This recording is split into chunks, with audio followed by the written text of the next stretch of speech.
Hello, we have a special guest in the garden today. Keith Edwards is a very talented and successful landscape consultant who has a wealth of knowledge on all things gardening related. Keith has kindly offered to give us some advice on our apple tree and to talk to us about summer pruning and how to get the very best out of our fruit trees. Welcome, Keith. Thank you very much. Happy to have you. Good.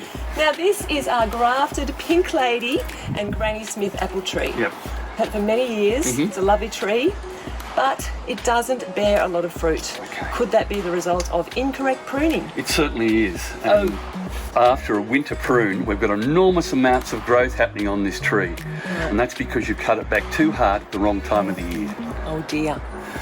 We can fix all that. Okay, so fantastic. Go for it, Kate. what we're going to do today is we're going to thin this tree out so that it produces more like a vase shape. Yep. So it's allowing air and light to penetrate down in through the middle. So we're going to be doing some pretty heavy work in here. I'm happy with that. But the best thing about summer pruning is you can see where the fruit are on the tree. We're going to cut back a lot of the new growth, but leave at least 8 inches of the growth from this season, because the Granny Smith will produce off buds off that new growth next season. Okay.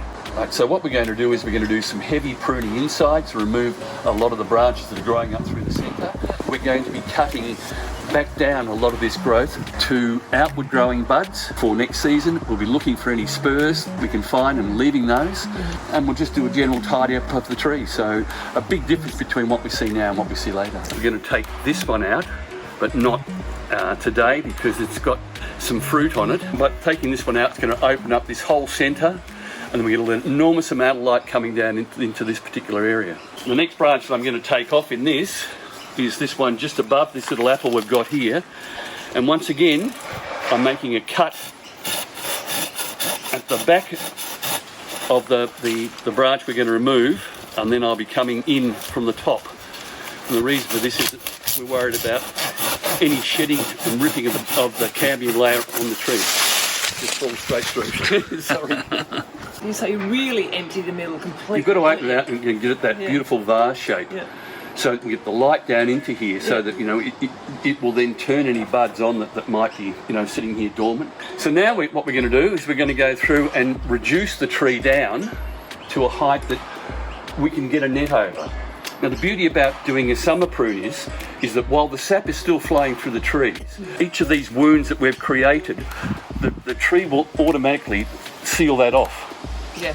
And then you'll stop getting any disease coming into the branches, and then the tree will reset itself and then go into dormancy. Okay, well done, thank you. When we're pruning a single branch, we're always trying to pick an outward growing bud.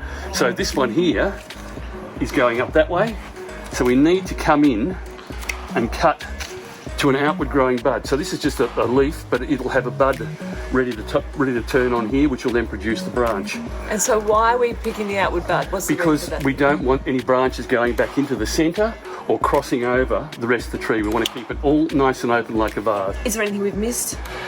No, I don't think so. I think we've picked up just about everything. And winter pruning, the difference between winter pruning and... Winter pruning is where you would clean out a lot of growth that's crossing over on itself, Yeah, right. any branches that are diseased or dead, and just give it a final shape up.